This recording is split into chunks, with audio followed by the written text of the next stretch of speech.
A question that comes up in our offices frequently. What the heck is the difference between traditional therapy and coaching? Today, we get honest about the differences between therapy and coaching, how our own opinions have changed, and last but not least, an exciting announcement from your favorite honest women. I don't know why. Oh, you know why I dance? Why? By the way, good morning, Andrea. Wow, this is you've got like a little shoulder roll going. Usually you're doing like a chicken dance. I'm like rolling, but Wow. it's funny because you want to know what I hear in my What? head Are are you hearing things now, Jess? so many things. I'm losing it. I am losing my ever loving mind. Like legit. Know that I've never seen this body roll situation before, and I feel like I don't even know. I maybe don't it's know just where it's time. going. Maybe we got to go to the club. Do you want to know what I'm hearing in my head now? I'm sure I know what you're hearing in your head. What are you hearing? Rule. Is it Ja Rule? The club? No, 50 You found Cent. me in the club. 50 Yeah, Cent. Sorry, that's it. 50. 50 Cent. That's what I'm hearing in my head now. I like that. How many coaching programs have you bought off of Instagram in the past year? Okay, that is an unfair question. Why are you calling me out right now? First of all, a lot. Second of all, they were on so lots of funny. different topics, okay? So we've started businesses in the last couple of years, and we've started this business in the last year, and it just so happens that we knew nothing about what we were doing. Zero. Nope. Zero Nope. things is how many things we knew. I And thought I knew a lot. What? I Oh, thought you I thought knew a you lot. I thought you said, "Well, I knew a lot." And I was like, "Bitch." You're like, oh my God, she's insulting me. We're Okay. just starting this Okay. episode. No, I do find, and this is where here's the truth. I think I'm an easy mark because you go on Instagram and you think a thought like, I don't know how to start a podcast. And then Mark Zuckerberg reads your mind, and then you get ads in your feed. Constant ads It's true. about, I can help you do X, Y, Z. And so I will say that I have been happy with like 99% of the things that I've bought. Good. Yes. Now, did I have time to work through them all? No. Have I conquered the world through my purchases of coaching programs? I have not. And I definitely have plenty of things that are sitting. But you're totally going to. Yeah, someday. Someday. You know who is not entertained by my purchase of coaching programs? Dan. That's Your Dan. right. Yes. I mean, my Dan could give two shits about your coaching programs. So I'm assuming it's your Dan. I have, in fact, purchased many things, and it does not entertain my husband. It's like fine. the modern day book. I remember when my Dan and I were newly married, and one of the times we moved, and I had all these books. And at one time, he labeled the box books Jessica still has not read because I kept buying books. I have the same problem. Even worse than my programs that I buy online now, it's the books. Mhm. Every time I see a book that I think might be worth buying, if it's nonfiction, I feel Totally. like I just buy it. And you know what I read? Fiction. I don't read same. that stuff. I mean, No, I don't do. either. I do, but not like the whole thing cover to cover. That's why we just have our own offices that we pay for, because now I keep my unread books Right. at my office. Right. No one can see your problem. Exactly. Only the people I work with, and they just think I have a good library. Yeah, they just think you're super smart and you read all those. And I was read just all of them. hoping that if I have them in my space, they would like seep into my head by osmosis. They don't. No, not yet. All right. So I know this is a topic that we both hear all the time in our offices and outside of our offices. So what is the difference between traditional psychotherapy and coaching? Yes. There's a few differences. Lots. A lot more than a few differences. Start us off with education. Okay. So the biggest difference between a coach and a therapist, let me just start with a therapist. So someone who is a therapist either has a master's degree or a doctorate degree. And that's at least 2 to 5 years of additional schooling in the field of therapy, social work, clinical mental health, and has also had to complete an externship, an internship, and literally thousands of hours of supervised training. So that's the biggest thing, is that when you go and see someone who is a therapist, they have those initials at the end of their name, you know that they've done at least that. Now, that doesn't mean that they're a good therapist, but it Correct. does mean that they did the training and that they've proven themselves via testing. Mhm. Okay. In addition to education, there is a big difference when it comes to licensure. Mhm.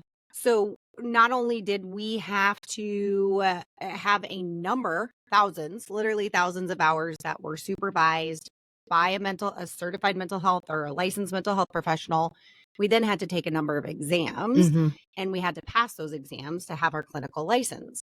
Mhm. Now, the clinical license also has to be renewed every 2 years, and we have to have a certain number of training hours, continuing education hours, in order to renew that license. It's Mhm. actually a significant amount of hours, It's a lot of which is why we're hours. training junkies, though, too. One, we Mhm. kind of like have to be, but two, we just love to learn. Right. That's a big one. Yeah. And then we're also governed by a code of ethics. And so we all, like it or not, are part of these associations based on our license. And we have pages long codes of ethics that tell us what we're allowed to do and what we're not allowed to do. And these codes they're good, actually. I mean, most of the stuff in there you wouldn't be surprised by, but it's important to note that it's all laid out, the things that we're allowed to do as ethical individuals and not allowed to do. And that is particular to therapy, not to coaching, as far Correct. as we know. Yeah. And I don't think there is a code of ethics. There certainly is no governing, Right. right? There's no There's no licensure. Mm-mm. regulation, there's no restrictions. And I'm not here to debate if that's right or wrong. We're just here to talk about kind of the differences between. Mhm. And, a big difference too is that therapists can be coaches, but coaches cannot be therapists. That's a Exactly. big, huge difference. Yes, it is. And I think a lot of it is where the risk lies. Mhm. So yes, as somebody who has gone to traditional therapy and somebody who has worked with a coach, the risk is pretty heavy on me Mhm. when with the coach, right? Like they don't have to keep seeing me. They can take my money and run. They can kind of do whatever they want Mhm. essentially, Mhm. and with a therapist, I know just a lot more of what I'm going to get. I also know that the risk falls on them Mhm. because they are governed by a licensure and a code of ethics. And I know I don't want to lose my hard earned license. Mhm. And so I very much abide by the code of ethics and look at it and know what I can and cannot do inside my office. So I feel that risk. There's a reason we all carry malpractice insurance and have to carry malpractice insurance in Mhm. order to practice. I think a lot Right. of people don't know that is because we're providing a very high level of care often. Yeah. And I think you hit on something that was really critically important, is that a therapist can be a coach. A coach can't be a therapist. Your therapist essentially operates like a doctor or Mhm. another person that's governed by a medical board and that kind of system and that kind of training. And so part of what we can do because of that is that we can treat diagnosable conditions like anxiety, like depression, like obsessive compulsive disorder. And those things have real definitions, which again, because of our weird world, these topics, these words are thrown around carelessly Mhm. without any definition, but there's actually a diagnosis manual that says what is depression, what is anxiety, what is OCD, what is a personality disorder like narcissism. And so we are qualified to diagnose. And in fact, if you see a therapist and they're taking your insurance, they are required to provide a diagnosis and Correct. operate within the basically proven methods of treating that diagnosis before you freak out. If you're seeing a therapist right now, if you're seeing me right now, you're going, what? What diagnosis? There are diagnoses available that essentially mean life has happened. Mhm. It's called adjustment disorder with more anxiety or more depression or a mix of both. And that means something has happened in the last 3 months, or the basically fallout of something that happened at some point is still continuing and we're dealing with that. It's life. That's how I treat it. But that's the kind of thing that we are capable of doing, is working with a diagnosable mental health condition. And that's something that a coach cannot and should not do. Though I see some really scary things out on the internet. As do I. And I've worked Mhm. with people who have had some really terrible situations. And again, a lot of that goes back to education. And I will be the first to admit, if I didn't have my educational background, I could very well be doing something like that and not knowing how much damage I could be doing to someone. Mhm. I learned that through my schooling. I've Mhm. learned that through ethics and Mhm. training and continuing ed. So I don't think everybody out there who is a coach by any means is doing anything bad. Mhm. I think the intention is often good. It's just you have to know where the risk lies. Mhm. That's what's important for us as the end user. Mhm. Now, I will say there is a big difference between how we diagnose, and it's gotten to be just, I don't know, it's kind of wonky in my professional opinion. And we slap diagnoses on things all the time. Andrea doesn't, I don't. Mhm. But people, therapists can slap diagnoses on all the time that really aren't that accurate. Mhm. So I want to break down a little bit, like, what would you potentially go to a therapist for, or what would you seek out somebody when you want coaching? Mhm. An example would be a person who experiences, let's say, regular panic attacks, and they're really struggling to leave their house Mhm. because of the level of these panic attacks. Mhm. That's clinical. Right. That is a good reason to seek out therapy. Right. And Now, go ahead. yeah, and so what one of the things that you can look at that helps you understand if you should be working with a therapist and cannot be working with a coach would be if you have functional impairment. There Are you you go. unable to do the things that you would normally do? That is a, like, do not pass go, do not collect $200, go to a therapist to work on your functional impairment. The reverse is not true. So you can be working proactively on something with a coach or a therapist. And this is the thing. I get real testy about this. We'll get into that in a minute. I Mhm. know. I know. Mhm. Well, yeah, I get it. I do too. I think, but if you are a person who gets nervous before you have to give a presentation, Mhm. nervous, but you can still go through and give the presentation, that's not a clinical diagnosis. Mhm. That is like, I need some skills to bring down the nerves before I go on stage or before I give this presentation to my team as Right. a manager. Mhm. That is not a clinical diagnosis. No, That would be it's an example more of a coach or yeah. coaching. And honestly, you could work with a therapist or a coach for that. 100%. Yes, but you could work with a coach for that. You could. So another thing would be, and this is one that is really personal to me and it gets me really angry, is if you have postpartum depression, postpartum anxiety, postpartum OCD, or bipolar disorder, you need to be working with a therapist. And when I see people talking about being a motherhood coach, and they're describing symptoms of depression, anxiety, OCD, bipolar disorder, I'm like, dude, no, you are not qualified to work in this zone. And so there's a lot of overlap. A therapist can do everything a coach can do, but a coach cannot and should not do everything a therapist can do. And this is where I get really kind of worked up, is where life coaching specifically is what really gets my goat sometimes. I'm full of sayings today. Get your goat? Isn't that the real saying? I mean, I'm sure it is. I don't even, what does, like, wait, like you have a goat and somebody's trying to get it? I'm going to Google that and I'm going to answer that in Hot Take Thursday. Will you please? Yes, Yeah, I will. that is a great question because 100%. I want to know what get your goat means. Listen, you know what it means in your heart. You don't need to know what it means in No, real life. I really want to know what it means. Okay, I will follow up in Hot Take Thursday. Thank you. Listen, Thank you. I've got a bee in my bonnet. It's going to get my goat. I'm full of like weird sayings today, and I'm going to They're stick with not it. weird. They're just so matronly for you. Rude. I'm like, you're gonna go tend to your farm. I'm used to like a fuck or a shit or something, not It's like be in my coming. Don't bonnet.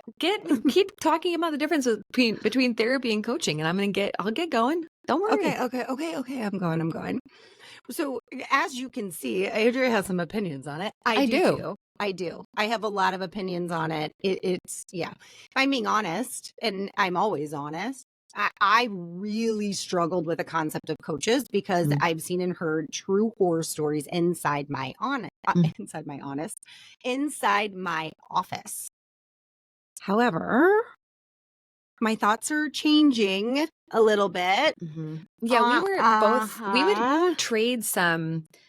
There were times years ago where you and I would trade voice memos, just like hmm hmm ragey voice memos, because we would see people, especially on the internet, and really all of this took off in the age of social media, Oh, yeah. where people would put themselves out there as, I'm a relationship expert. I'm a relationship coach. And I'm like, bitch, I'm a couples therapist. Like, what do you do? Like, help me through that. Right. Or I am a divorce and infidelity coach. And I'm like, hold the phone. There you go. I got another one. There you go. Hold the phone. How is that different for what I do? And this became really personal for me. I shared this with you before. I'm going to share it again with our listeners. I was working with a client one time who was covering an incident of betrayal in her marriage. Okay. Been working with this client for a long while on other things. And then this popped up. Little does she know, this is one of my specialties, right? So I have tons of training. I have training in emotionally focused therapy. I have trained specifically on betrayal. I have read books. I have listened to thousands of hours of podcasting on this. This is one of my specialties, right? So I'm working with this woman. We are doing good, freaking beautiful work. Okay. And then one day she tells me that she met somebody at her church who introduced themselves as like an infidelity coach. And then she tells me that this woman said, well, a therapist helps you look back at bad things that have happened in the past. But as a coach, I will help you move forward. I was like, what? Because I was helping her move forward. Like we were doing that work. This is one of those moments where you're like, professionalism. Like I was so personally insulted. I was like, what the fuck do you think that we've been doing for these weeks where we have been working like with my expertise on this specific circumstance?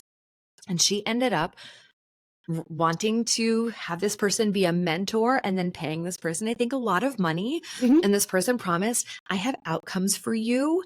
I promise that you will remain together. I promise that yes. And I was like, well, that's weird because I know enough not to do that because You that's a can't bad do idea. that. And I was I was personally offended. I was hurt, but also I was like angry because I just this whole thing from the coaching industry of we will help you move forward is just malarkey. Like It's crap. if you're working with a therapist and all you're doing is sitting in your past and feeling sad and navel gazing, you're working with a bad therapist. Correct. A good therapist is going to help you not only cover the past and like medical model issue things that could be going on, but also move into your future. So yes, okay, maybe I'm still really ragey about this. Maybe I still have some activation, but we used to talk to each other. Jess and I would trade these messages and be Oh, like, yeah. this is bullshit, because there are coaching programs where someone goes and they are, part of one of these like kind of certifying bodies, and maybe they do a year or two of training. Hey, have at it, right? That person's trained in something specific, and you can coach on everything from being a better tennis player, not as a tennis Mhm. coach, but being a better tennis player, to learning to do Instagram well, which I might have bought that program, to Yes, you did. even like an assertiveness coach for communication skills. Like whatever, have at it, man. But when every Tom, Dick, and Harry on the internet is saying, I'm really full of it right now, is saying, I am a coach, infidelity coach, because I went through this situation and for only I will help you walk through it too.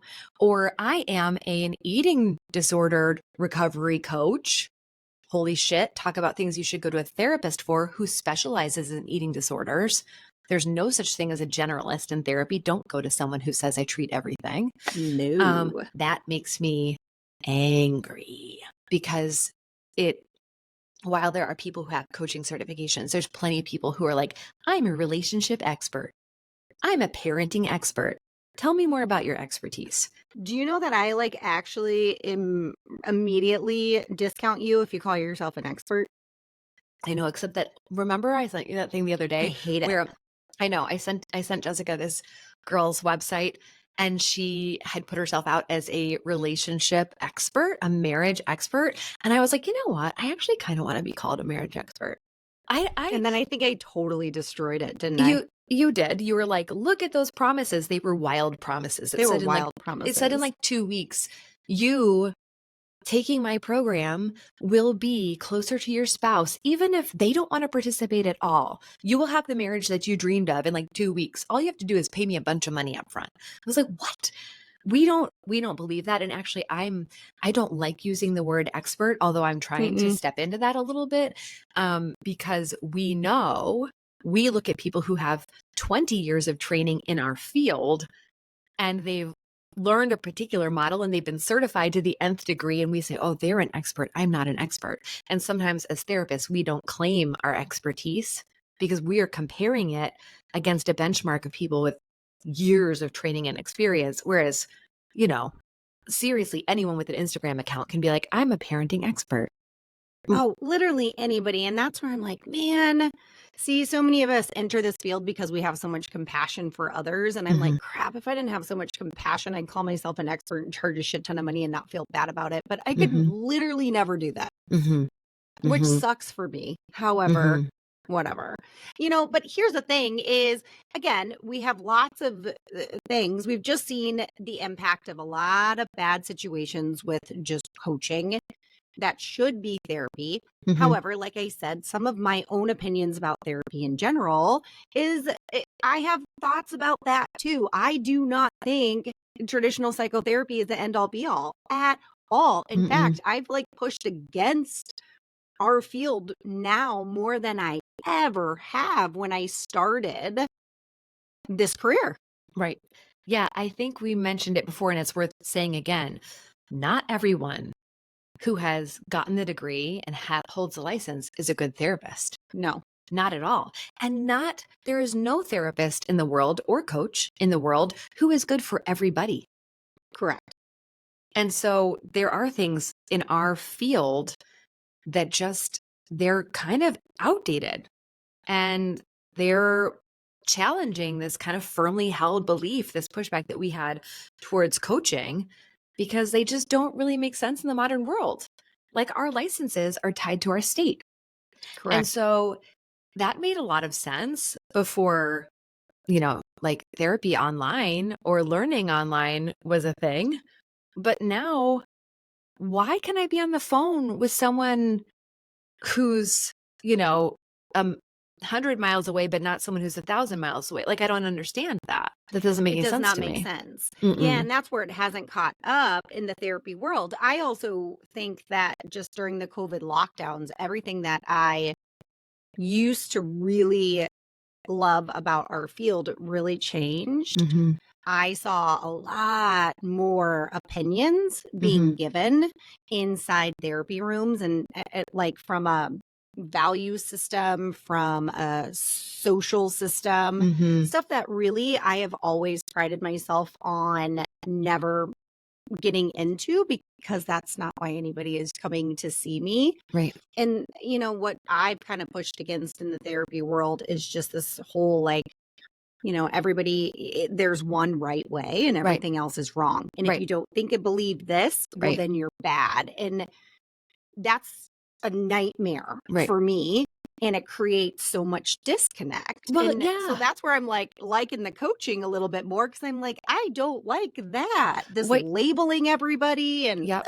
What you're talking about is therapist activism, and yes. how everyone in the field needs to Ugh. believe and feel and think exactly the same thing, which is hilarious because the foundation of mental health work, one of the things that we believe is that like every person who walks into our room deserves our empathy, our respect, that we really are other centered in their value system, that we have a space for everyone. And yet, therapists are the weirdest, most anxious, self policing group of people in the world, and got really, there's a lot of like infighting about what a therapist is allowed to believe and say and think and do, and the causes they need to support, and just what? That's not even what we do in our rooms. That's crazy. Correct. That's where it is just a hard place for both of us to sit because we have strong opinions about what used to be traditional psychotherapy and coaching. We have Mhm. very strong opinions and we're trying to find our kind of happy medium Yeah. here. I will say one more thing that's just bouncing around in my head, so I have to let it out, is that traditional therapy, or at least the idea of therapy in the past, was this kind of therapist as a blank slate, almost like, you could go to any therapist and they would never share any part of themselves. And clearly, Jessica and I do not act that way. No. I mean, here we are. Anybody can listen to this podcast and learn an awful lot about us.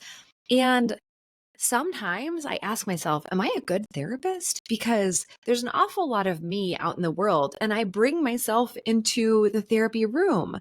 And then I try to remember that, like, I think that is okay. But it's something that's more acceptable in the coaching world, that people would know you, again, small slivers, but get a sense of who you are, get a sense of what you've been through, and a sense of, what you've learned about. And that connection would be allowed and important. And that's actually something I really align with. I think that we need to know and can know a little bit about the people that we work with as therapists or as coaches. Preach, sister, preach. So here's where we've gotten, right? We've reached this point, Andrea and I, where we realize that actually the best therapists, her and I, make the best coaches Mm-hmm. in this thing we call life. Mm-hmm. Yeah. And the best coaches might just happen to be therapists. Dun, dun, dun, dun, Yeah. dun, dun, dun. Yeah. That there's value to the training that we have, that there's value to the ethics code that we live by, that there's value to the skills that we bring to the table. And there's also value to having some freedom to be able to create things that serve people proactively, which is something that I really want to be able to do. There's value in being able to work with people, again, not someone who's experiencing currently a diagnosable mental health condition, but someone who's lethargic, languishing, someone who's dealing with grief in a way that's actually totally normal and makes sense, someone who's having a tough time transitioning to parenthood, but it's not diagnosable. Like, there's a benefit to being able to work with people in a proactive way. So, with that being said, we are beyond excited to tell our Honest Women listeners that starting this fall, you can work with us directly. Mm-hmm. Yep. And we truly feel that we are experts as defined by our niche. Mm-hmm. So we wanted to take a few minutes to let you know what we have coming and how you can be first on our list when we Mm-hmm. open our actual and virtual doors to y'all. Mm-hmm. As coaches. As coaches. As coaches. Unless you live in my town, then Unless you live in our the state of Illinois. Then we can see you as therapists. And that's actually a really important thing to say. You want to work with me one-on-one to work with postpartum depression or anxiety. If you live in Illinois, we can do that. That's the limitation that I have. But if you want to work with me on the transition to parenthood And this is the place where I am so excited and so alive as I'm building a program for couples who are transitioning into parenthood, because what I have seen as I'm certified in perinatal mental health. I've taken extensive training in couples therapy, and I've worked with hundreds of individual clients, is that people are struggling with the same things over and over. And that transition to parenthood is really brutal on our relationships in very predictable ways. And so when I know this, when I have all of this knowledge on what you should expect, what's probably going on in your relationship, what that cycle might look like, and how specific areas of stress can be worked on and fixed proactively, like, why would I gatekeep that? And so I'm currently working on a program about that transition to parenthood that will be launching in the fall. Don't worry, we will mention it again. But if you are interested in learning more about that and getting on the wait list, maybe getting a sneak peek preview, because I will be rolling this out early to Honest Women listeners, to a few, so I can get feedback in the program, please check the link in the show notes so that we can get connected and so that you can be first in line. Just FYI, I currently am coaching couples. You are too, right? Yeah, so we both kind of flipped the way in which we work with couples probably about a year ago, when we realized that the work that we were doing with couples is much more along the coaching platform. We also wanted the freedom to adjust session times and like different goals. Our sessions with couples often run longer. We ask for commitment from our couples to the process. And truly, I love the couples work I'm doing now, more Yep. relationship marriage coach than I ever did as a therapist. So Agreed. I will note that Andrea and I both offer couples coaching, relationship coaching under that wing that has always been there. I now am working on adding grief coaching to that leg of my practice, because one, I just very much dislike being stuck to one state. Grief is universal, not pathological, psychopathological. Right. It often does not warrant a clinical diagnosis. It is misunderstood. There is a normal process of mourning and grief, and a lot of elements of a sudden traumatic loss that don't get looked at. And it's not something that is taught in traditional psychotherapy. As a therapist who's learned about something in training, you have life experience. And that is, again, that is vital, I think, to finding a good fit. And I'm glad you mentioned that life experience, because I am working on. So if you are a therapist or a coach out there who wants additional training in the world of grief, I am very passionate about people not practicing grief work, especially sudden traumatic loss, without education behind it. It does so much damage to the people you're working with. I experienced this firsthand. So I am also going to be launching an online training course for therapists, for coaches who want to know more about the process of sudden and traumatic loss and grief work, and how to make sure you are doing what's right by the person sitting in front of you and not doing damage like I experienced with multiple therapists. Preach, girl.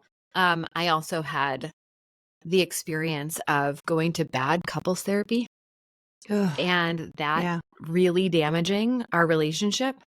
And I think this probably leads us to, how do people find a good therapist or a good coach? Like, what are we looking for here? The number one thing universally in every research study, every book, everything, is the relationship you have with the person. It sure is. Do you feel like they understand you? Do you feel like there's a rapport? Yes.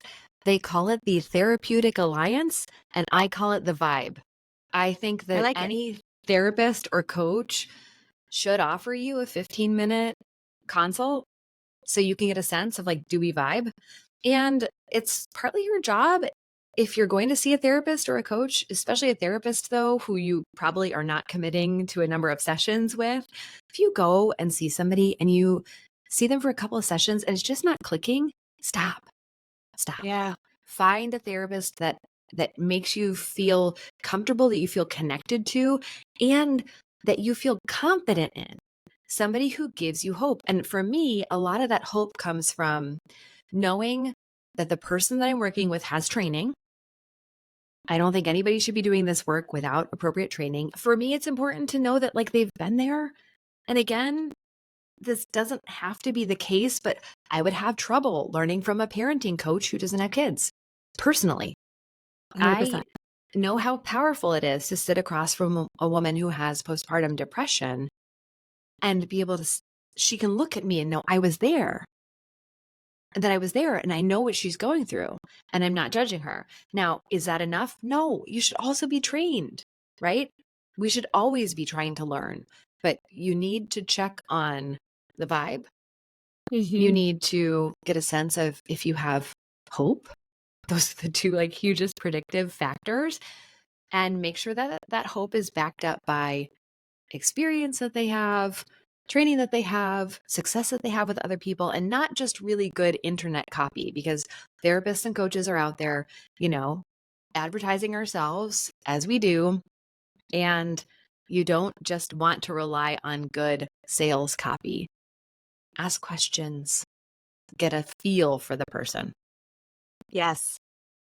All right, ladies. If you want to know more about working with Andrea or myself, head over to the show notes. We will drop ways to get in touch with us there. Also, head over to our Facebook group, Honest Mhm. Women Podcast Community. We will be talking a lot more about this in that community and sharing more information.